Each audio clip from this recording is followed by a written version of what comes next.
Bom, o vídeo de hoje é, na verdade, um complemento às discussões que eu fui estabelecendo ao longo dos 4 vídeos mais recentes aqui do canal, vídeos nos quais, a partir de vários livros, eu observei como a literatura dá conta de detectar a crise do humanismo, que vem junto com uma série de outras crises, e depois essa mesma literatura oferece um caminho alternativo a essas crises. No vídeo passado, eu falei de livros que mostram que essa alternativa envolve estabelecer laços com outros seres, vivos ou não, que habitam a Terra. Ao longo de todo esse caminho argumentativo, que começou lá no meu vídeo sobre a Narcoma e o estranho conto da Ilha Panorama, eu mobilizei alguns teóricos, mas uma autora se destacou, dada a recorrência nessas minhas discussões, e essa autora foi a Donna Haraway. Primeiro com o conceito de ciborgue e depois com ideias ligadas àquilo que a própria autora chamou de espécies companheiras.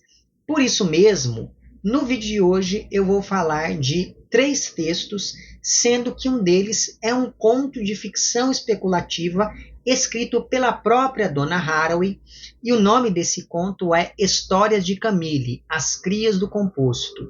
Esse conto está publicado aqui no Brasil como o último capítulo aqui de Ficar com o Problema, Fazer Parentes no Cutuloceno, que é publicado pela editora N1. Tá? Quanto aos outros 2 textos, são eles um conto publicado pela Ursula Le Guin em 1974, intitulado A Autora das Sementes de Acácia e Outras Passagens da Revista da Associação de Heterolinguística. E esse conto não foi publicado em livro aqui no Brasil, mas há uma tradução dele disponível em PDF na internet. Eu vou deixar o link para essa tradução na descrição. Então esse é o outro livro sobre o qual vou falar no vídeo de hoje. E por fim vou falar também de um romance publicado em 2019 pela Vinciane Dupré e que saiu aqui no Brasil em 2022 pela editora Bazar do Tempo com o título Autobiografia de um Povo e Outras Narrativas de Antecipação. Lembrando que, assim como a Donna Haraway já havia aparecido em vídeos anteriores, a Úrsula apareceu no segundo vídeo dessa série, quando eu falei aqui sobre A Mão Esquerda da Escuridão, e a Vinciane foi rapidamente citada no 4º vídeo, que é o vídeo anterior a este que você está vendo agora, dessa série, quando eu falei aqui sobre o conto A Casa dos Animais. Além disso, convém reforçar que essas 3 autoras dialogam muito entre si, sobretudo no caso da Donna Haraway e da Vinciane Dupré, que até escreveram algumas coisas juntas. Então, esse diálogo, no caso das duas, não é apenas teórico e literário, ele é também um diálogo literal. Antes de começar a falar do primeiro desses textos, que é o conto da Donna Haraway, eu vou citar a epígrafe do 3º capítulo aqui de Autobiografia de um Povo, porque me parece que essa epígrafe oferece uma boa chave de leitura não só para esse romance da Vinciane Dupré, mas também para esses outros textos sobre os quais eu vou falar no vídeo de hoje. Essa epígrafe está na página, deixe-me ver, 80 aqui do livro, e nela se lê o seguinte, é um texto de um autor chamado Didier Debase, ou algo que o valha. Tudo está dito nas narrativas das coisas terrestres, porém, cabe a nós articulá-las, intensificar seu significado e acompanhar as propostas que carregam com elas. Em suma, inventar novos sentidos que nos definam como coisas terrestres, entre outras. Então veja que aqui nós temos 2 ideias muito importantes postas nessa epígrafe. Essa noção de que há narrativas não humanas sendo produzidas o tempo todo, e também essa ideia de que, em face de um mundo cheio de narrativas, nós temos que fazer alguma coisa com elas e não simplesmente ignorá-las, como a gente geralmente faz. E aí, como eu já citei antes, o conto da Donna Haraway, sobre o qual vou falar, ele se intitula Histórias de Camille, As Crias do Composto, e ele aparece aqui no último capítulo de Ficar com um Problema, Fazer Parentes no Cthulhuceno, que é um livro publicado originalmente em 2016 e que foi publicado aqui no Brasil em 2023. Nesse livro, a autora argumenta que, diante da crise ambiental e de uma possível e talvez, quiçá, desejável crise do capitalismo, não se deve recorrer àquilo que ela chama de narrativas esterilizadoras que pretendem higienizar o mundo por meio do apocalipse ou da salvação. Ou seja, diante da crise, não dá para recorrer ao discurso da catástrofe e nem tampouco ao discurso religioso. Isso porque a autora nos mostra aqui, em Ficar com o Problema, que basta a gente adotar um olhar menos ocidentalizado e, quiçá, também menos antropocêntrico, que nós vamos perceber que existem formas de viver com o problema, de viver com a crise, sem que isso signifique negar que o problema existe. Diante desse ponto de partida, a Donna Haraway aponta o contato com animais, a procura de respostas no campo da ficção científica e o diálogo com povos originários como algumas das saídas possíveis para essa crise. E, em meio a essas alternativas, a autora recorre ao conceito de simpoiese que, na página 119 aqui do livro, esse conceito é definido da seguinte maneira. Simpoiese é uma palavra simples que significa fazer com. Nada se faz por si só. Nada é realmente autopoético ou auto-organizado. Pulo um trecho, mas continuo na mesma página. Simpoiese é uma palavra apropriada para designar sistemas complexos, dinâmicos, responsivos, situados e históricos. Ela descreve a mundificação conjunta em companhia. A simpoiese envolve a autopoiese, desdobrando-a e expandindo-a de maneira gerativa. A partir dessas noções, então, a autora estabelece outros dois conceitos. O de ficção sim, que seria uma ficção que buscasse reforçar essa noção de simpoiese, ou seja, essa noção de que é preciso fazer com outras espécies, outras formas de vidas não humanas, e a autora estabelece também o conceito de sim-crianças, que seriam, dentro desse campo da ficção, crianças nascidas já em um mundo no qual a simpoiese é uma realidade não apenas social, mas também biológica. É a partir, então, da ficção sim que a autora afirma ser possível pensar em um encontro dos seres terrenos para, a partir disso, estabelecer esses parentescos estranhos, no bom sentido, entre humanos e não humanos. E aí na página 271 aqui do livro, a autora diz o seguinte em uma nota de rodapé.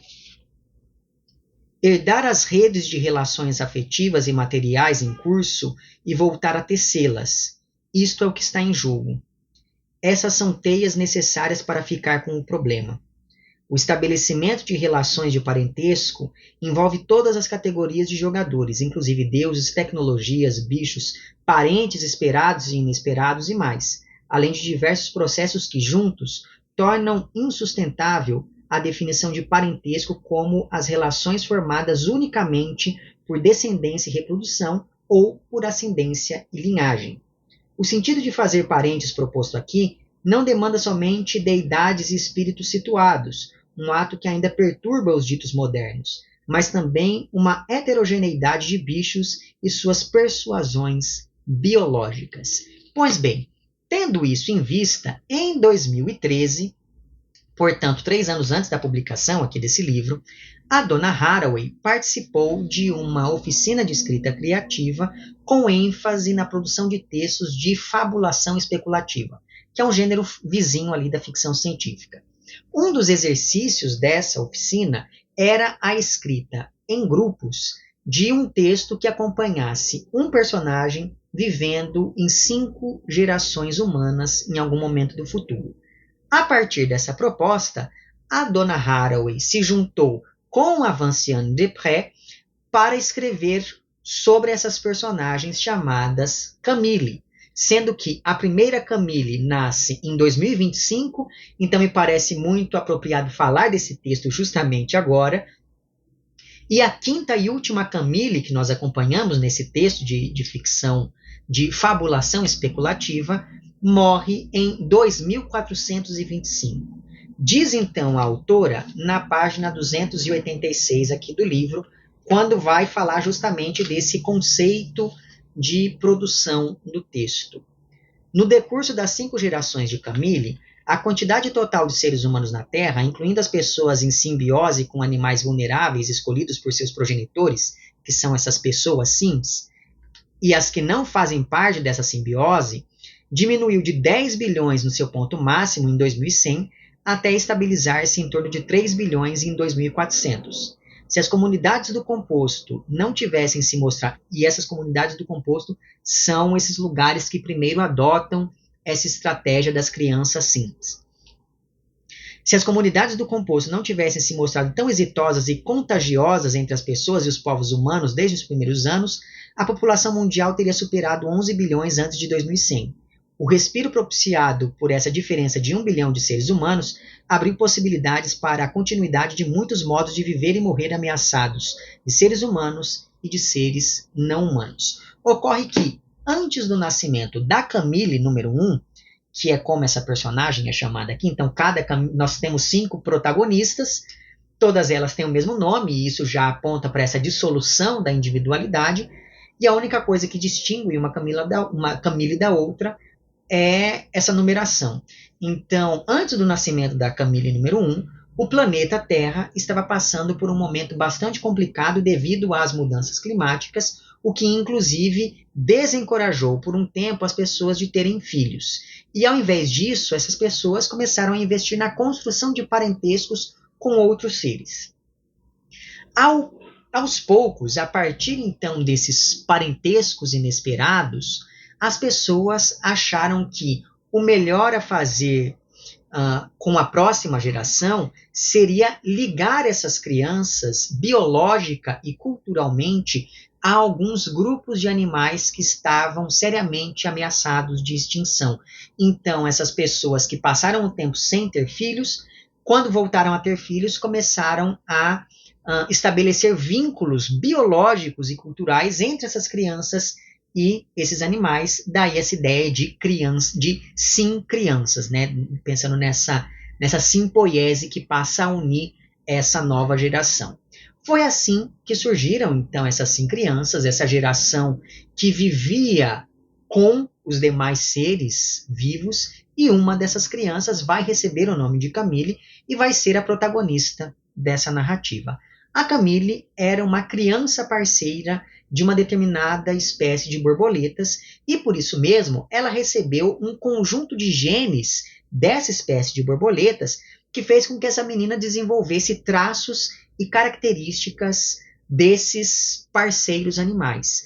Então, nessa primeira geração de Camille, esses traços ainda são muito sutis, eles são muito mais sensoriais do que físicos, do que aparentes fisicamente, só que a gente vai acompanhando ao longo de cada uma dessas gerações que essas próximas Camilles vão desenvolvendo mesmo mutações físicas aparentes que faz com que se reforce esse parentesco entre elas ou essa união entre elas e essas abelhas, né? Ou melhor dizendo, entre essas meninas e essas borboletas.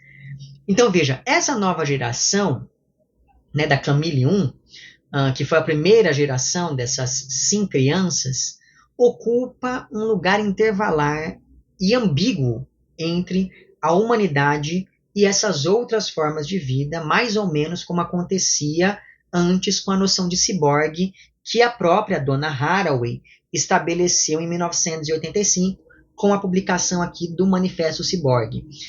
Eu falei bastante sobre este livro e sobre as implicações desse novo olhar para esses seres híbridos no meu vídeo sobre a Narcoma e também no vídeo em que eu falei sobre Não Me Abandone Jamais e sobre alguns outros livros. Eu vou deixar o link para esses vídeos todos na descrição. E, aliás, vem aqui um aviso importante. Esse vídeo que você está vendo agora, ele vem numa sequência de discussões. Inicialmente, eu pensei em fazer todas essas discussões em um único vídeo, mas aí eu acho que ele ficaria, sei lá, com 5 horas de duração.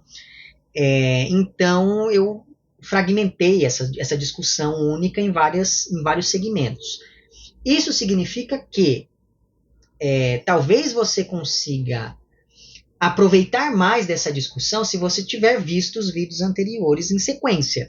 Então, vou deixar o link para todos esses vídeos na descrição. Mas, enfim, voltando aqui ao conto da Dona Haraway, é evidente que o surgimento dessas sim crianças vai causar alguns embates, tanto do ponto de vista social, quanto do ponto de vista biológico, e esses embates vão se aprofundando conforme a narrativa avança. Então, o interessante em acompanhar o avançar desse conto é mesmo ver como esses embates vão se modificando ao longo dessas 5 gerações de Camille. E a cada nova geração, percebe-se que o número de seres humanos vai diminuindo cada vez mais. Então, por exemplo, eu até anotei aqui esses dados para ficar mais fácil de dizer para vocês. Então, por exemplo, quando a Camille 1 nasce em 2025, havia 8 bilhões de seres humanos na Terra. E aí, quando ela morre em 2100, esse número havia aumentado para 10 bilhões de seres humanos. Já em 2185, que é quando morre a Camille 2, esse número volta para casa dos 8 bilhões, o que talvez explique o porquê de esse capítulo sobre a Camila 2 ter tanta ligação com a morte, já que essa personagem vai morar em uma comunidade mexicana que vê na borboleta com a qual a Camille é vinculada uma espécie de ponte ou de mensageiro, enfim, entre o mundo dos vivos e o mundo dos mortos. E aí, se a gente pensa que a geração da Camille 2 foi a geração que viu uma diminuição abrupta no número de pessoas, né, de seres humanos, talvez isso explique o porquê dessa discussão frequente sobre a morte. Esses 8 bilhões de pessoas, quando da morte da Camille 2, diminuiu para 6 bilhões quando a Camille 3 morre e para 3,5 bilhões quando a Camille 4 morre. Assim, quando morre a Camille 5, que é a última geração que a gente acompanha, e essa morte acontece em 2425, não só o texto do conto vai se desagregando, então essa narrativa vai sendo substituída pela escrita em versos, como também o número de pessoas está em 3 bilhões de seres humanos, o que dá alguma esperança de salvação para o planeta, até porque desse número total, 1 bilhão de pessoas são simbiontes, então são essas pessoas que têm algum tipo de ligação genética e cultural com animais ameaçados de extinção. E ainda que mais de 50% das espécies vivas em 2015 já não existissem mais em 2425, que é quando a narrativa acaba, as espécies que sobreviveram foram justamente aquelas ligadas a esses simbiontes. Ao fim e ao cabo, o saldo acaba sendo positivo, haja vista que o mundo anterior à primeira Camille não era lá dos melhores, conforme fica dito na página 288 aqui do conto, em um trecho que diz o seguinte, deixe-me pegar aqui. Foi uma época, essa época anterior ao nascimento da primeira Camille, foi uma época de angústia generalizada e inefetiva diante da destruição ambiental, evidências irrefutáveis de extinção em massa acelerada, mudanças climáticas violentas, desintegração social, recrudescimento de guerras, aumento contínuo da população humana devido ao número de jovens, embora as taxas de nascimento já não superassem as de reposição, e vastas migrações de refugiados humanos e não humanos sem refúgio. De novo, esse texto foi escrito em 2013 e ele se passa aqui, né, no início de 2025, e assim, me parece que a gente não está tão distante dessa previsão proposta pela dona Haraway aqui. Note como o texto, ele começa então com essa dicção, que é uma dicção bastante pessimista. Tudo indica que o mundo vai acabar e ponto final. Só que apesar dos pesares, a autora mostra que ainda há algum tipo de esperança, mas uma esperança realista diante do que nós temos agora. Não é que esse surgimento das 5 crianças salvou completamente a humanidade e o planeta, né, o ecossistema como um todo. Não.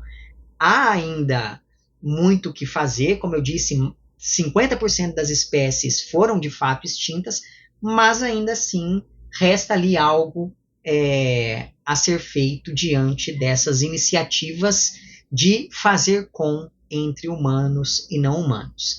Igualmente esperançosa é a narrativa que nós temos lá no conto da Ursula Le Guin, chamado A Autora das Sementes de Acácia e outras passagens da revista da Associação de Terolinguística.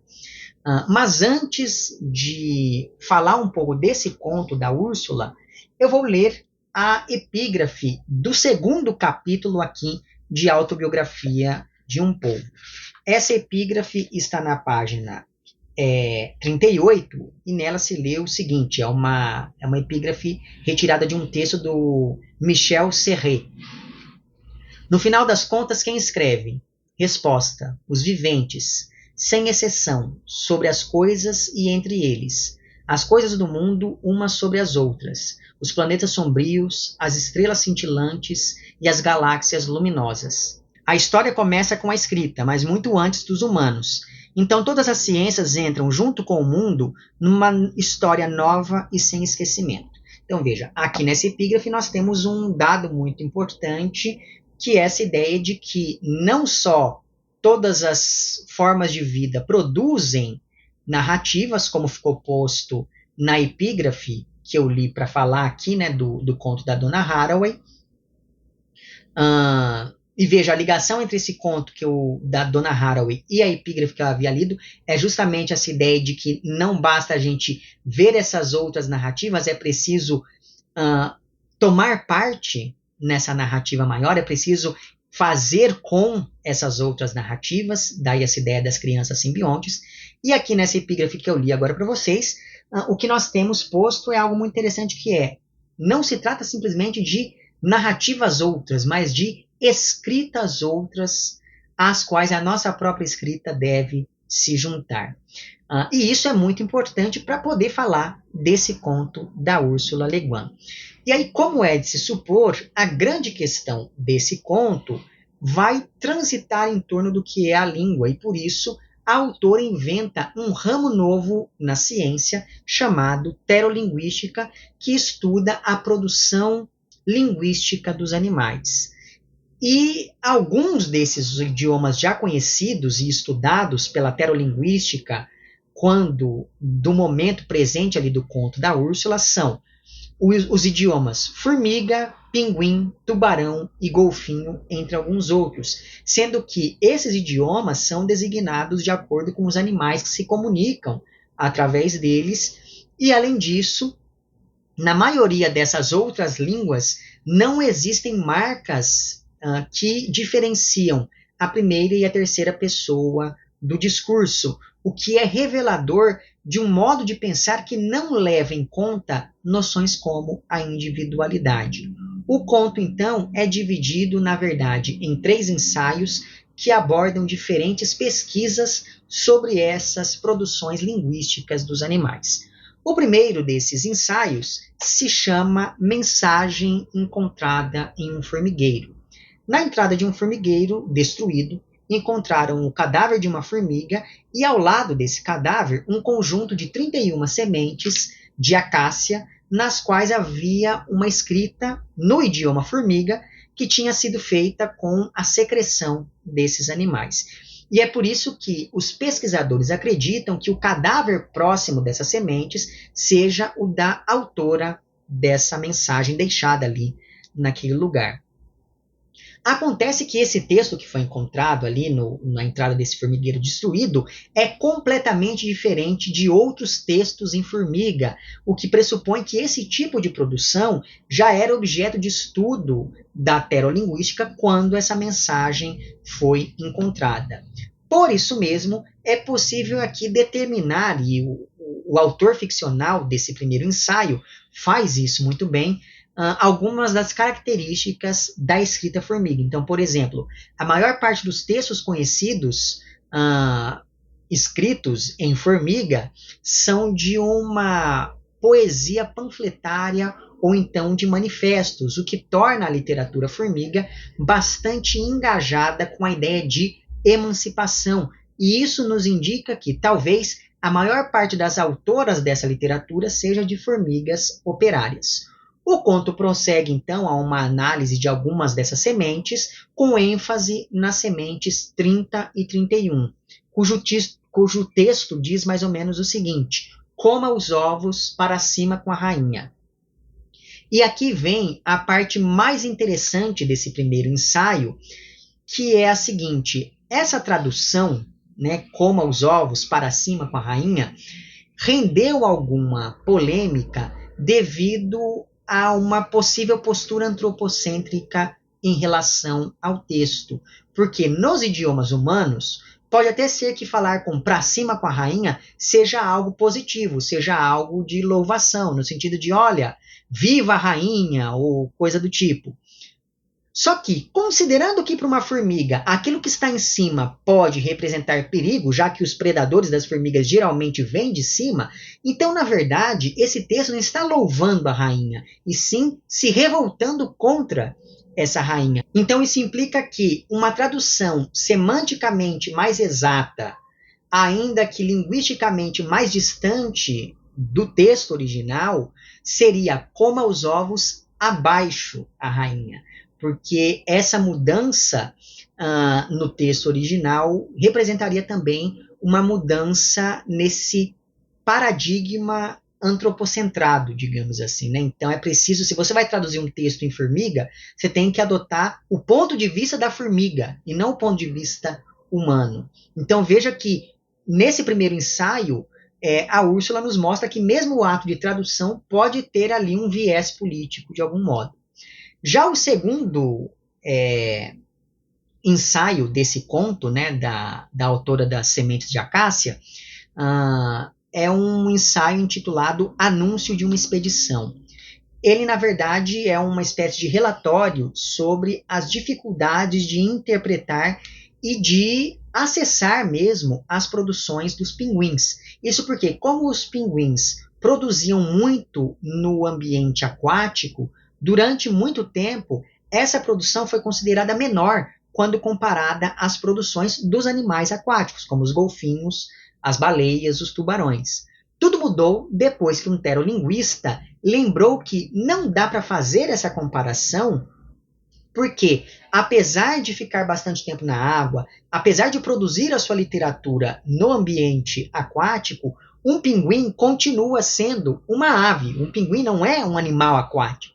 E esse terolinguista, ele resume essa sua reflexão em uma frase de efeito que diz mais ou menos o seguinte: os golfinhos não põem ovos, e um mundo de diferenças reside nesse simples fato. Né? E essa comparação entre a escrita dos golfinhos e a escrita dos pinguins se deve ao fato de que ambas as produções têm algumas características muito próximas, como, por exemplo, o humor, presente tanto nos textos golfinho quanto nos textos pinguim. O fato é que, diante dessa mudança de percepção, a partir do momento em que esses pesquisadores terolinguistas notam que há um erro de interpretação ao comparar a produção do pinguim com produções de peixes, e afinal de contas o pinguim não é um peixe, quando os terolinguistas percebem isso, então, eles resolvem fazer esse chamamento para uma expedição que tentaria reavaliar a poesia produzida pelos pinguins. Então, essa segunda parte do conto da Ursula Le Guin é, na verdade, esse chamamento, né? Esse anúncio de que haverá uma nova expedição e quem estivesse, enfim, interessado poderia fazer parte dela. A terceira e última parte do conto se intitula Editorial, escrito pelo presidente da Associação de Terolinguística. Nessa terceira e última parte do conto, a gente percebe que a terolinguística ainda é uma ciência nova nesse futuro descrito pela autora.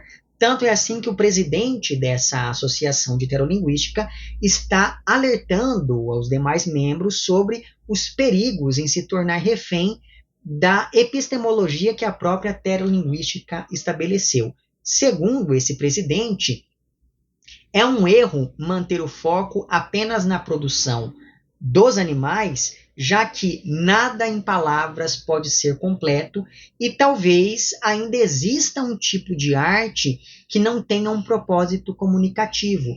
E aqui esse presidente sugere que talvez as plantas se comuniquem com uma linguagem que não seja verbal, o que dá origem a uma arte igualmente não verbal e, quiçá, não comunicativa. Então, escreve o tal presidente dessa associação de terolinguística. É possível que o tempo, o elemento essencial, a matriz de toda a arte animal conhecida, não entre de forma alguma na arte vegetal. As plantas talvez usem a grandeza da eternidade, nós não sabemos. Tudo o que podemos imaginar é que a suposta arte da planta é inteiramente diferente da arte do animal. O que ela é, não somos capazes de dizer, ainda não o descobrimos. No entanto, prevejo com alguma certeza de que ela existe e que, quando for encontrada, provará ser não uma ação, mas uma reação, não uma comunicação, mas uma recepção. Será exatamente o oposto da arte que conhecemos e reconhecemos. Será a primeira arte passiva que conhecemos. E em dado momento do conto, esse presidente ele diz uma coisa interessante, ele fala, olha, um pesquisador, por exemplo, ele tentou captar essa produção das plantas com os mesmos critérios que ele usou para captar produções de animais. E isso não dá certo, porque plantas não são animais. Então, por exemplo, um pesquisador que estava acostumado a trabalhar com animais lentos, tipo a tartaruga, ele colocou uma câmera para filmar um girassol e aí ele usou o recurso do time-lapse para ver se o girassol produzia alguma coisa com o seu movimento, e essa pesquisa não levou a lugar algum. Mas é claro, porque talvez a arte produzida por um girassol não tenha a ver com o movimento em si. Diante, então, dessa proposta de mudança de paradigma, o texto termina com um tom propositivo, sugerindo que deve haver uma infinidade de outros tipos de produções, e ele encerra mencionando até mesmo uma escrita geológica, o que me fez lembrar bastante do capítulo narrado pela Montanha aqui em Canto Eu e a Montanha Dança, da Irene Solá, sobre o qual falei no vídeo passado. E aí esse autor da terceira parte do conto encerra o seu texto e dessa mesma maneira encerra o conto como um todo, dizendo o seguinte: o primeiro geolinguista, ignorando a delicada e transitória lírica do líquen, lerá sob ele a ainda menos comunicativa, ainda mais passiva, totalmente atemporal, fria e vulcânica poesia das rochas. Cada uma palavra dita, sabe-se lá há quanto tempo, pela terra ela mesma, na imensa solidão do espaço e na sua ainda mais imensa comunidade. E com isso, nós chegamos então aos meus comentários aqui sobre Autobiografia de um Polvo e outras narrativas de antecipação. E mais uma vez, eu vou começar esses meus comentários lendo a epígrafe de um dos capítulos aqui do livro, dessa vez a epígrafe do capítulo 1, que diz o seguinte. De novo, é uma epígrafe retirada de um texto de um autor chamado Michel Serret. Mas que linguagem falam as coisas do mundo para que possamos nos entender com elas por contato? É certo que desconhecemos a língua do mundo ou apenas conhecemos dela as diversas versões animista, religiosa ou matemática. Assim, antes que eu me esqueça, essa epígrafe está na página 14 aqui do livro. Perceba como essas 3 epígrafes, né, que eu li, uma para cada conto, falam então sobre uma necessidade, que eu diria uma necessidade até urgente, de comunicação entre humanos e não humanos, que é algo presente tanto nos contos anteriores, né, que eu falei nesse vídeo, quanto aqui neste romance, sendo que, em alguns casos, essa comunicação é também estética e não simplesmente uma comunicação cotidiana. Existe um propósito estético na poesia das formigas, na poesia das rochas, ou no caso aqui, nesses textos que são produzidos e analisados ao longo do romance. Portanto, percebe-se que em todos esses textos que eu mencionei ao longo desse meu vídeo aqui, há a noção de que os animais e as rochas e os vegetais devem ser também nossos interlocutores, não só nossos objetos de pensamento e pesquisa. O que essas obras desse vídeo de hoje têm em comum é o fato de que elas nos convidam não a aprender sobre os animais, mas sim a aprender com os animais, que é algo presente naquele universo mítico que nós temos aqui em Canto Eu e a Montanha Dança. Com a diferença de que aqui nós ainda temos, nós temos as vozes desses seres outros, né, das nuvens, dos cogumelos, da montanha, dos animais, enfim. E aqui, neste romance e nesses outros textos que eu fui falando ao longo desse vídeo, o que nós temos é uma interpretação cuidadosa, minuciosa, a partir dessas outras vozes. Pois bem, se no conto da Ursula Le Guin a terolinguística era uma área do conhecimento ainda em suas primeiras pesquisas e definições epistemológicas, o universo aqui de Autobiografia de um Povo dá continuidade a esse ramo do saber que agora está muito mais desenvolvido, muito mais consolidado. Tanto é assim que o romance começa com um glossário que nos apresenta 3 conceitos fundamentais que vão estar presentes em cada um dos 3 ensaios/capítulos que compõem a narrativa aqui desse romance, numa estrutura também muito semelhante à estrutura adotada pela Ursula Le Guin lá em seu conto. O tal glossário, e eu digo isso porque aqui, de novo, eu estou chamando este livro de romance. Isso pode gerar alguma problematização na medida em que há uma independência muito grande entre cada um desses capítulos, porque esses capítulos se constroem como ensaios, como textos acadêmicos. Mas, enfim, o texto desse glossário que inaugura o romance, digamos, diz o seguinte, isso entre as páginas 10 e 11. Primeiro termo do glossário, geolinguística, que é um substantivo feminino. A geolinguística é um ramo tardio da linguística, emergiu no momento em que os linguistas perceberam que os humanos não eram os únicos a terem criado línguas dotadas de estruturas originais que evoluem ao longo do tempo e que permitem a comunicação entre falantes de reinos diversos. A geolinguística estuda as línguas de comunidades vivas e às vezes até de comunidades não vivas, embora as recentes descobertas em defesa da existência de linguagens entre os não viventes continuem a ser objeto de controvérsia. A geolinguística originará posteriormente a terolinguística, especializada no estudo das formas literárias entre plantas e animais. Aí vem a noção de terolinguística, que também é um substantivo feminino. Terolinguística é um termo derivado do grego ter, que significa animal selvagem, e fera. Esse termo designa o ramo da linguística voltado ao estudo e à tradução das produções escritas por animais e posteriormente pelas plantas, seja sob a forma literária do romance, da poesia, da epopeia, do panfleto ou ainda dos arquivos. Com a exploração por essa ciência do mundo dito selvagem, identificamos aos poucos outras formas expressivas que transbordam as categorias literárias humanas e remetem então a outro campo de especialização ligado às ciências cosmofônicas e paralinguísticas. E o terceiro e último termo apresentado aqui nesse glossário é o de teroarquitetura, outro substantivo feminino. Literalmente, pteroarquitetura significa arquitetura do reino selvagem. Ao longo do século XXI, foram realizadas numerosas pesquisas dedicadas às construções do reino animal. A palavra pteroarquitetura, no entanto, surge tardiamente. Designa não somente o estudo dos habitats, mas também o das distintas infraestruturas criadas pelos animais, como caminhos, galerias subterrâneas, monumentos, rotas de migração e etc. A pteroarquitetura volta-se especialmente para as dimensões artísticas, simbólicas e expressivas desses artefatos.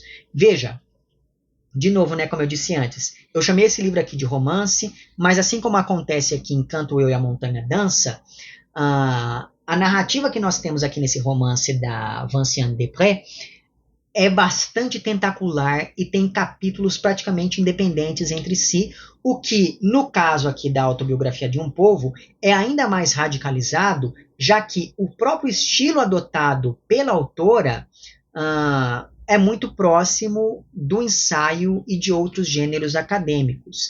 Essa capilaridade da narrativa é reforçada também pelo fato de que cada ensaio / capítulo foi escrito por uma autora ficcional diferente, o que acaba rasurando a noção de unidade narrativa e mesmo a noção de autoria, já que aqui o eu acaba dando espaço a uma voz coletiva. E mesmo quando surge a voz da própria autora no livro, é sempre de modo oblíquo a partir, por exemplo, de notas de rodapé ao texto dessas autoras ficcionais. Então, assim como na maioria dos idiomas estudados pela pterolinguística não há distinção entre a primeira e a terceira pessoa do discurso, é como se as produções sobre esses mesmos idiomas seguissem uma lógica semelhante. Além do mais, a fragmentação desse romance também se dá devido ao fato de que cada capítulo, para além de ser assinado por uma autora ficcional diferente, cada capítulo aborda uma pesquisa diferente dentro do campo da pterolinguística e de outros campos correlatos a ele, como, por exemplo, a pteroarquitetura, a paralinguística, as ciências cosmofônicas, a geopsicologia, a tremologia e a biotremologia, entre vários outros campos. Tudo isso nos dá notícia de uma área de pesquisa já consolidada e que estuda produções como as seguintes. Eu anotei aqui um papel porque essas produções aparecem ao longo de vários trechos do romance. Então, a pterolinguística, nessa altura do campeonato aqui, estuda produções como a versificação vibratória da cigarra muda, o romance policial histórico da papoula, a epopeia lírica dos líquens, a poesia passiva da berinjela, o romance trópico do girassol, a escrita cinética coral dos pinguins, o arquivo histórico das aranhas, a poesia iniciática dos vagalumes, o romance subterrâneo da marmota, a epopeia labiríntica do rato, a poesia simbólica dos cães, e por aí vai. E aí, sobre essa variedade de modos de narrar, entre as páginas 56 e 57 aqui do livro, uma das autoras diz o seguinte: devido à independência intrínseca de todo existente, as narrativas de cada um dos viventes se mesclam, se cruzam, se escrevem umas sobre as outras. Então isso é muito interessante, né? Porque o que a autora detecta aqui é que, apesar dessa independência das espécies, ainda assim existe algo que as conecta, que é essas narrativas que se sobrepõem umas às outras. As bactérias escrevem seus projetos nos corpos de seus hospedeiros, os pássaros sobre as sementes de frutas que eles transportam para permitir novos encontros. As abelhas machos carregam as narrativas das flores onde recolhem o pólen, e as próprias flores carregam, sob a forma de narrativas incorporadas, como perfumes, cores e formas, os projetos das abelhas. Assim funciona também a narrativa do líquen, que carrega a narrativa do projeto de alga, e da alga carregando a narrativa do líquen, e que vai interpretar essa narrativa, que poderá modificá-la para obrigá-la a inventar outras histórias mais.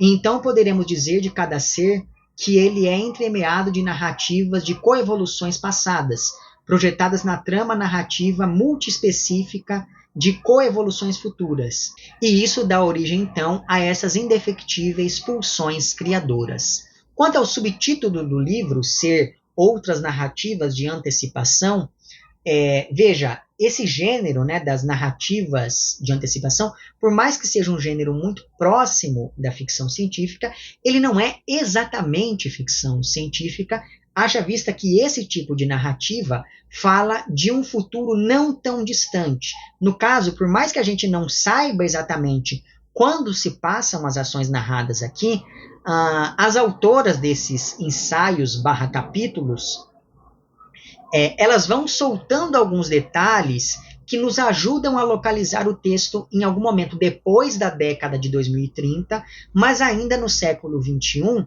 já que um dos pesquisadores citados aqui em dado momento nasceu na década de 1980. Então, a menos que a gente presuma que o ser humano passou a viver 200 ou 300 anos, isso significa que nós estamos aqui ainda no terreno do século XXI.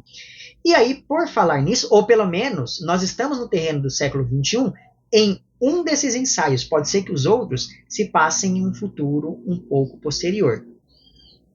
E aí, por falar nisso, o romance ele é bastante lúdico na medida em que, pelo estilo acadêmico e pela quantidade de citações e referências feitas aqui pela Vinciane Desprez, é muito interessante esse movimento de pesquisar para saber quais dessas referências existem de fato e quais foram inventadas por essa autora, porque tem isso. Alguns dos artigos que ela cita existem de fato, algumas das pesquisas que ela menciona são pesquisas reais, só que tem outras coisas que ela menciona aqui que ela inventou. Então é muito interessante você ir pesquisando essas notas de rodapé, etc., para você poder diferenciar o que é real e o que não é aqui. E isso acaba nos dando notícia do quão estranha é a realidade, porque tem coisas aqui que você pensa que a autora inventou, mas na verdade aconteceram. Assim como tem coisas que você pensa que acontecem no mundo acadêmico, mas na verdade foram inventadas por ela. E isso me fez lembrar bastante dos livros do Henrique Villa-Matas, que também embaralha o real e o ficcional em seus textos, ao citar obras e autores reais, junto com outros que ele próprio inventou. E ainda pensando nesse futuro em que se passam as ações narradas aqui no romance, alguns elementos, por exemplo, nos indicam que a Terra passou por uma crise climática muito séria e, além disso, que o capitalismo, tal qual nós o conhecemos hoje, já não existe mais. E, enfim, foi completamente superado aqui no momento em que se desenvolvem as ações narradas. Tudo isso acaba infundindo a esse texto um estranhamento que é muito característico da ficção científica e de outros gêneros dessas narrativas de antecipação, que é algo que também está presente lá quando a gente pensa, por exemplo, nas histórias de Camille aqui da Donna Haraway. E outra coisa em comum entre esses dois livros, entre esses dois textos, é o fato de que em ambos, apesar da crise, nós estamos diante de narrativas propositivas e não de narrativas catastróficas. E, claro, não é à toa essa semelhança entre os dois textos, porque, afinal de contas, como eu disse, a Vinciane estava no mesmo grupo da Donna Haraway quando escreveu essa história de Camille. E, de igual modo, se você pega aqui o Autobiografia de um Polvo, há várias referências à obra da Donna Haraway, incluindo aqui esse Ficar com o Problema. Mas, enfim, o ponto de partida aqui da Autobiografia de um Polvo é o seguinte: pesquisas recentes fizeram com que os membros da Associação de Terolinguística se inclinassem cada vez mais para a pesquisa e para a tradução de produções não audíveis e não visíveis. Diz o texto sobre isso na página 47. Fizemos outrora o louvável e necessário esforço de renunciar ao privilégio do audível, que contaminava as pesquisas linguísticas e restringia os animais ao campo limitado das literaturas orais. Agora, é imperativo romper com o privilégio do visível, que limita de modo considerável o futuro das pesquisas. Aos terolinguistas cabe a missão de dedicar-se à descoberta e à tradução de marcas não audíveis e não visíveis.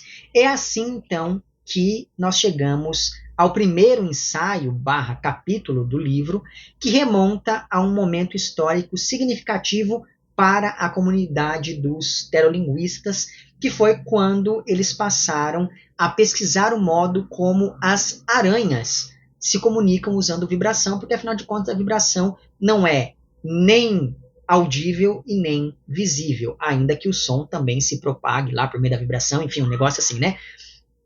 Só que o problema nessas pesquisas com as aranhas e suas vibrações é que, com o passar do tempo, grande parte dos aracnólogos envolvidos nessas pesquisas para analisar a poesia das aranhas, que, aliás, é uma poesia tão refinada que tudo aquilo que nós produzimos em termos de linguagem é uma bagunça em comparação a essa poesia das aranhas, mas, enfim, esses pesquisadores aracnólogos passaram a desenvolver uma doença chamada, ou uma condição, enfim, chamada tinnitus, que é um tipo de alucinação auditiva que de fato existe e que acontece quando a pessoa começa a escutar um som que não existe. Geralmente, o tinnitus está muito associado à perda da audição.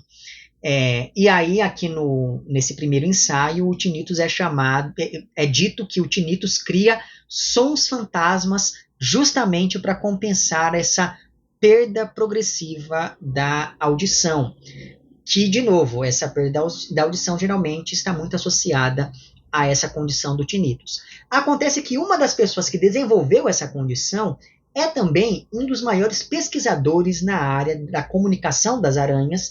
Então, esse capítulo, / ensaio, vai dar alguma ênfase ao caso desse pesquisador em particular, a partir da reunião de documentos como cartas, atas de reunião, artigos e discursos sobre o tema, sobre essa condição. E existe ainda aqui uma outra particularidade no caso desse pesquisador em específico, porque ele trabalhou muito tempo com as aranhas, e aí, segundo ele, o som que ele ouvia não era uma alucinação auditiva, mas sim a voz das aranhas. O que não se mostrou tão errado assim, já que pesquisas indicam que o que as pessoas ouviam aqui, no caso do universo ficcional do romance, o que as pessoas ouviam com tinnitus não era necessariamente um som. O que as pessoas ouviam eram vibrações semelhantes às produzidas pelas aranhas.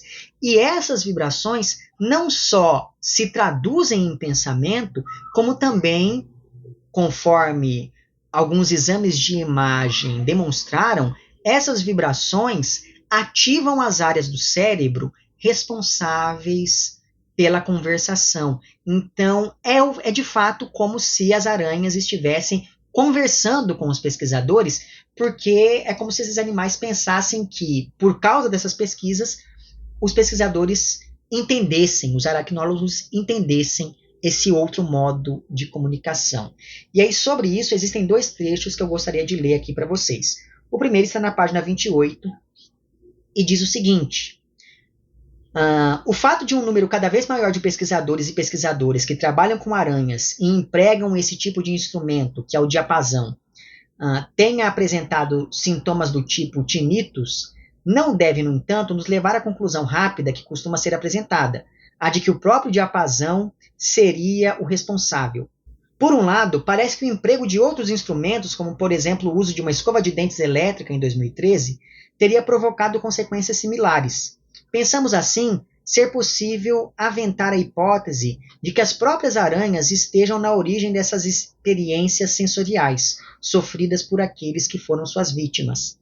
Porém, por outro lado, se no estágio atual de nossos conhecimentos não podemos afirmar que as aranhas tentam deliberadamente nos dizer algo, podemos pensar sem hesitar que existe algo que merece ser ouvido. Portanto, incentivamos enfaticamente o prosseguimento dessas pesquisas pela associação. Então, veja, isso é muito interessante, né? O que os terolinguistas, eles partem do seguinte princípio: eu não sei se alguma coisa está sendo dita, mas eu sei que alguma coisa merece ser ouvida, então por isso eu preciso continuar com essas pesquisas. E aí, entre as páginas 34 e 35, é dito o seguinte: as aranhas escolheram sabiamente ocupar os interstícios entre a visão e a audição, povoando com as próprias histórias um mundo onde falar leva a vibrar e onde vibrar leva a responder. Cantoras silenciosas, sua poesia insonora se escreve sobre a vibração ínfima das teias, das folhas, dos caules. Elas fazem coro com os grãos de poeira que dançam, com o vento, com as vibrações terrestres, com as ondas telúricas e os eventos cósmicos. Desde tempos imemoriais, tudo com elas falava e com elas escrevia. Então nós chegamos. Não fizemos contato, fizemos barulho. Graças às aranhas, estaremos conectadas e conectados à Terra pelos nossos tímpanos, e poderemos então sentir os cantos do planeta e do cosmos, dos caules e das plantas que respondem às vibrações das cigarras mudas. O ar será nosso palco, e o vento, nosso regente. Escreveremos finalmente a poesia de um silêncio trêmulo e quase sussurrado. O nome desse primeiro ensaio, capítulo do romance, é A Investigação dos Tinitos ou As Cantoras Silenciosas.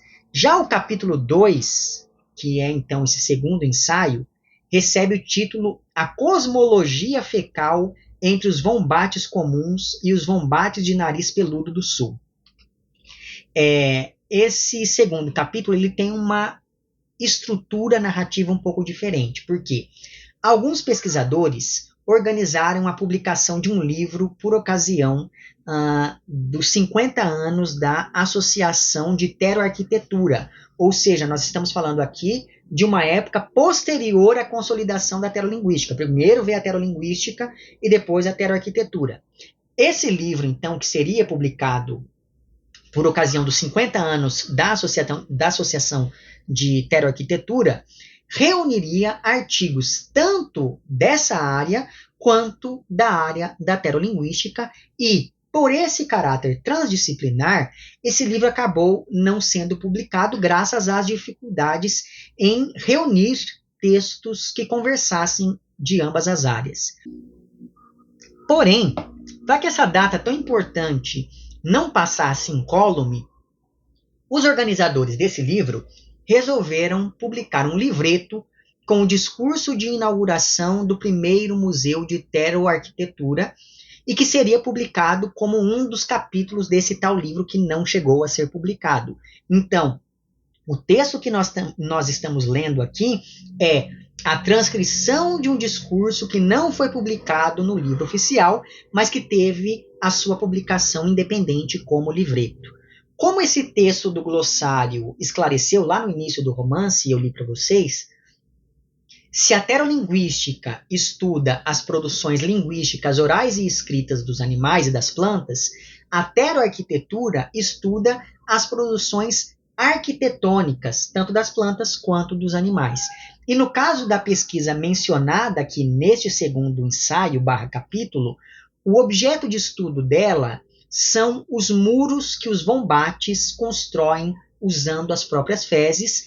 E essas fezes elas podem ser usadas como tijolos porque elas têm um formato cúbico. E, de fato, se você for procurar fezes de vombate no Google, você vai encontrar lá imagens que mostram o formato cúbico dessas fezes.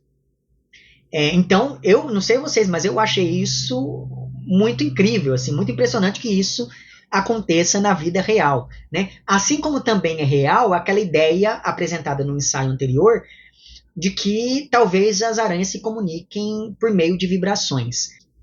A questão mais interessante nesse segundo capítulo ensaio aqui do romance é a reflexão sobre como o discurso científico é um lugar de disputa constante e por isso mesmo ele não pode assumir o lugar de uma pretensa imparcialidade.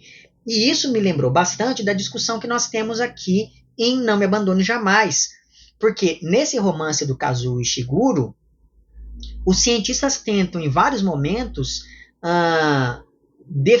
estabelecer uma definição muito exata do que é o ser humano, só para excluir os clones dessa mesma definição. E aí uma das coisas que os cientistas dizem sobre o que é o ser humano é que o ser humano é capaz de fruir a arte. Então o que define a humanidade é a capacidade de produzir e consumir arte de maneira consciente. Né? E aí se a gente pega essa mesma definição e traz aqui para o universo criado pela Vanciane, a gente percebe que, segundo essa mesma definição, que foi elaborada por cientistas, os animais aqui estudados por essas pesquisas seriam seres humanos também, porque eles são capazes de produzir e de consumir arte. Então essa fruição acaba sendo expandida aqui nesse caso, né? Mas então veja, em ambos os romances, a gente percebe que o campo da ciência é um campo que ele não é fechado, ele é um campo que está sempre ali em constante disputa. Mas voltando aqui ao segundo ensaio, né, da autobiografia de um povo. Todas essas pesquisas sobre os wombates, e eu vou dizer isso agora só para mostrar como a ciência aparece aqui como esse lugar de disputa. Essa pesquisa sobre os wombates começou ainda no século XX, quando uma determinada pesquisadora percebeu que as fezes dos wombates em cativeiro não eram cúbicas. E aí ela resolveu tentar entender o porquê disso. Na época, consta que essa tal pesquisadora foi ridicularizada pelos seus pares, mas nesse futuro em que se passa o romance, foi justamente essa pesquisa que levou a uma dessas várias mudanças de paradigma, ainda que depois do surgimento desse novo ramo que é a ateroarquitetura. E aí sobre isso, entre as páginas 44 e 45, consta o seguinte, deixe-me ler aqui para vocês. Em uma perspectiva ainda herdeira do cartesianismo, essas fezes dos wombates eram reduzidas a simples resultados de efeitos mecânicos, produtos de engrenagens digestivas de um relógio anatômico mais ou menos bem regulado. Impregnados por essa concepção, os cientistas não imaginaram por um único instante que elas poderiam ser portadoras de significados, muito menos que elas, ou seja, as fezes, constituiriam um dia uma parcela importante da cultura wombatesca. Foi preciso aguardar alguns anos para que alguém intuísse um possível valor semiótico dessas fezes. Que as fezes não pudessem revelar nada além de um simples calendário fisiológico e que sua dimensão propriamente criadora, por meio do emprego de uma escrita feromônica, tenha permanecido completamente ignorada, nos diz muito sobre os inúmeros pontos cegos, para não mencionar os paradigmas simplistas e os preconceitos que assombravam as primeiras pesquisas. Eu achei essa reflexão aqui muito, muito interessante, muito ousada por parte da Vanciane, mas veja, essa mudança no modo como se encara um determinado objeto de pesquisa fez com que os atuais pesquisadores aqui dos wombates mudem o olhar sobre esse objeto de pesquisa, já que tudo leva a crer que, como em cativeiro os wombates não constroem muros que eles constroem quando estão na natureza, então esses wombates não precisariam produzir fezes em formato cúbico. Ou seja, antes a questão era o porquê do formato das fezes. Agora a questão passa a ser o porquê da não construção dos muros em cativeiro. A lógica é mais ou menos o seguinte. Na natureza, o wombat é como um cara que está planejando construir uma casa. Então ele vai lá e compra tijolo. Em cativeiro, o wombat não sente essa necessidade de construir uma casa. Então não tem para que ele comprar um tijolo. E é por isso que as fezes dele saem em outro formato. Então, nesse presente da narrativa aqui, a proposta de pesquisa é investigar o porquê dessa não construção dos muros, que por sua vez leva à mudança no formato das fezes dos wombates. A partir disso, a narrativa vai apontando para uma conclusão cada vez mais maluca, mas que é exposta de um jeito que faz muito sentido dentro dessa proposta aqui. Em primeiro lugar, os pesquisadores perceberam que existe um padrão na construção desses muros pelos Vombates. Então não é que cada Vombate constrói um muro diferente. Não, eles constroem de um jeito específico, em um formato específico, em uma direção específica. Em segundo lugar, notou-se que a montagem desses muros parecia ser legível por animais de outras espécies, já que durante as temporadas de incêndio na Austrália, que é ali o país onde os Vombates vivem, vários animais se esconderam nas tocas dos Vombates e esses outros animais de outras espécies localizaram essas tocas justamente por causa desses muros. Então, os cientistas, quando eles perceberam isso, eles falam assim, olha, é como se o muro tivesse uma função de alertar esses outros animais de que há um lugar seguro ali. Ou seja, esse comportamento, essa receptividade fez com que os pesquisadores percebessem que os Vombates são mais sociáveis do que se pensava e, pelo visto, eles não apenas são sociáveis entre si, como eles têm algum tipo de altruísmo. Eles não querem ajudar só os outros Vombates, eles querem ajudar as outras espécies que estão em risco. Ou seja, os Vombates talvez tenham uma noção do que é certo e errado do ponto de vista moral. E se os Vombates têm uma régua moral, talvez o pensamento deles seja muito mais complexo do que se pensava antes. E aí nós chegamos à grande conclusão que abre margem para futuras pesquisas, fazendo com que este ensaio / capítulo termine de um jeito bastante propositivo também, que é, há cada vez mais indícios de que esses muros construídos pelos Vombates têm propósitos religiosos. E aí, diante dessa hipótese religiosa, como é que serão as próximas pesquisas da teroarquitetura? Ou ainda, será que vai surgir daqui para frente uma teroteologia também para poder estudar de que maneira ideias religiosas se manifestam nas plantas e nos animais? Não sabemos. Se você aí é um pesquisador da área da teroarquitetura, fica aqui essa sugestão de pesquisa para você. Em certo sentido, essa mesma discussão que aponta para um caráter religioso se desdobra no terceiro e último ensaio / capítulo aqui desse romance, que é o capítulo que, de alguma maneira, dá título ao livro, porque o nome desse terceiro ensaio é Autobiografia de um Povo ou A Comunidade dos Ulisses.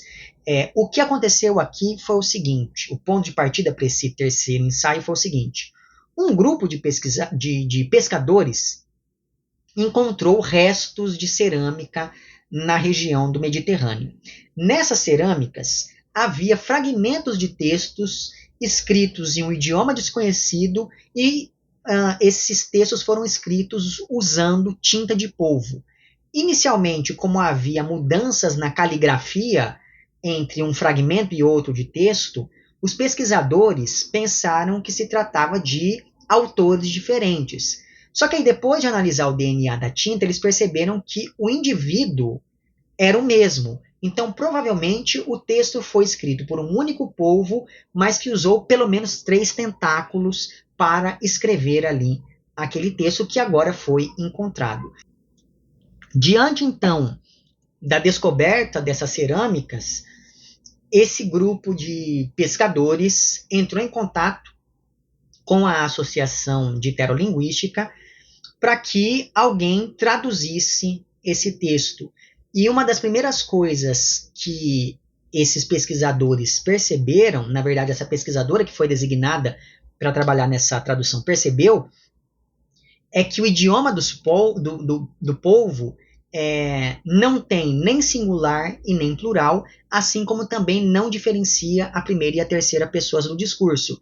E assim o texto pode estar endereçado a outro povo ou pode ser a autobiografia do povo que o escreveu. Ou, na verdade, talvez esse texto indique que esses animais, né, os polvos, acreditam em reencarnação, já que parece que o autor desse texto escreveu para si mesmo como se ele fosse um outro polvo vivendo em uma outra época. O capítulo, então, é escrito como um relatório dessa pesquisadora da Associação de Heterolinguística, que foi designada para trabalhar nessa tradução com a ajuda de uma sim criança, que é aquele mesmo conceito mobilizado pela dona Haraway para poder falar aqui das histórias de Camille no seu conto. Né? A diferença é que a Camille aqui da dona Haraway está ligada a uma borboleta, ao passo que o menino aqui, o Ulisses da Vanciane, está ligado a um polvo. E, aliás, em ambos os casos nós temos outra semelhança, né? Não apenas no fato de eles serem sim crianças, mas também pelo seguinte motivo. No texto da dona Haraway, todas as crianças ligadas àquela espécie de borboleta têm o mesmo nome, todas elas se chamam Camille.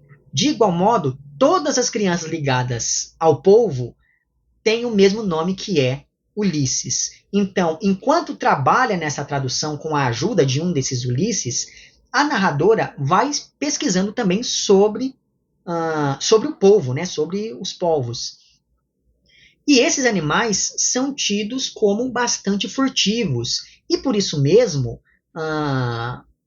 o polvo sempre havia produzido uma arte transitória, uma arte impermanente. Então, a descoberta da tal autobiografia escrita em uma cerâmica é um dos poucos registros que sobraram da produção literária dos polvos.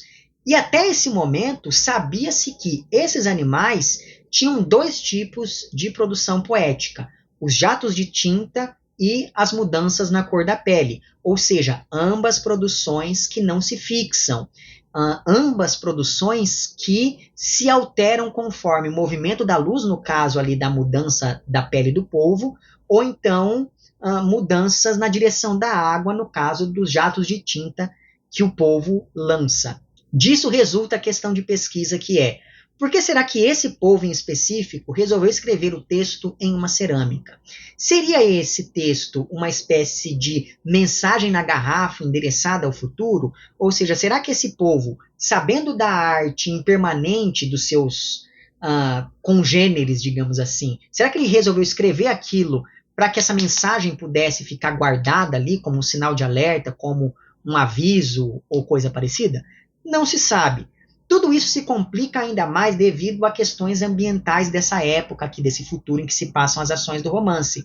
Porque já havia muito tempo que não se tinha registros da existência dos polvos. Então é como se esses animais estivessem extintos. Então é preciso determinar também quando essa mensagem foi escrita, porque, pelo visto, ela deve ter sido escrita há bastante tempo. Só que, depois que encontraram a cerâmica com essa escrita, os polvos voltaram a aparecer, ainda que apresentando um comportamento totalmente diferente daquele que eles tinham antes. E essa coincidência entre a leitura e a descoberta dessa autobiografia e a volta desses animais sugere que talvez não seja tão absurda a ideia de que o polvo acredite em reencarnação. Mas, para saber mais sobre isso, você vai ter que ler o texto que, para além de trazer uma análise dessa autobiografia, verso por verso, então existe uma proposta de tradução que foi feita entre a autora desse ensaio e esse menino chamado Ulisses, e depois essa autora ela vai analisando verso por verso essa autobiografia do polvo. Então, o ensaio ele tem não apenas essa análise do texto, como também tem todo um histórico de pesquisa sobre esses animais. Então, por exemplo, em dado momento, a autora menciona aqui que antes desse futuro, a tinta do polvo era vista apenas como uma técnica de intimidação ou de camuflagem diante de um possível predador, Só que conforme a terolinguística foi se estabelecendo, esse jato de tinta passou a ser encarado como uma produção que tem uma intencionalidade estética muito característica. Ou seja, feitos esses comentários sobre os 3 ensaios que compõem aqui a autobiografia de um povo e outras narrativas de antecipação, não sei se você percebeu, mas esse livro ele tem uma proposta bastante maluca e por isso mesmo eu já sei que ele vai estar na minha lista de melhores leituras desse ano, porque realmente eu fiquei muito impressionado com o que nós temos aqui. Não é um texto fácil, é um texto assim que, de novo, por conta dessa linguagem acadêmica, desse estilo acadêmico, pode ser que isso distancie algumas pessoas, mas ainda assim, se você embarcar nessa maluquice proposta pela Vanciana aqui, eu tenho certeza que você vai gostar e aproveitar bastante essa leitura. Mas veja bem, eu coloquei esse vídeo que você está vendo agora nessa sequência de discussões justamente porque me parece que esses 3 textos sobre os quais eu falei hoje abordam uma realidade na qual a noção de humanidade só sobreviveu por estar em contato e aberta a essas novas formas de comunicação. Essa prática de dever com me parece ser a única saída que nós temos diante dessas várias crises, sobretudo ambientais, que estão acontecendo hoje e que de alguma maneira estão pulverizadas ao longo de todos esses livros sobre os quais eu fui falando nessa série que deveria ser de 4, mas que acabou sendo de 5 vídeos. E aí, como eu disse no meu vídeo anterior, eu não sei muito bem a qual conclusão eu queria chegar com essas várias discussões, mas ainda assim eu gostei desse exercício de aproximação que eu estabeleci aqui entre esses vários textos. Eu acho que só por esse exercício já valeu bastante a pena eu fazer essa minissérie de vídeos aqui. Espero que vocês tenham conseguido aí, enfim, aproveitar alguma coisa, ir atrás de alguns desses textos. E é isso. Eu vou deixar na descrição certinho os links para todos os vídeos que eu fiz nessa série. Também vou deixar certinho algumas referências que porventura pode ser que eu tenha citado ao longo dessa minha fala. E por fim, constará na descrição também o link para o meu perfil no Apoia-se. E assim, caso você queira e possa contribuir financeiramente com esse meu trabalho aqui, é só você entrar em contato com os planos de apoio e também com as recompensas equivalentes a cada um desses planos. Fica aqui o meu agradecimento às pessoas que já contribuem. Para você que quer fazer isso, mas que não pode fazê-lo financeiramente, é só você mostrar para o algoritmo dessa plataforma que o meu conteúdo é relevante de algum modo. Então curta o vídeo, compartilhe, comente, etc e tal. Eu só posso vir aqui e lançar a minha candidatura a pesquisador da Associação de Terolinguística, porque há quem contribua com esse meu trabalho aqui no YouTube, seja essa uma contribuição financeira, seja ela uma contribuição algorítmica. Em ambos os casos, fica aqui o meu agradecimento. Vemo-nos nos próximos vídeos e um amplexo.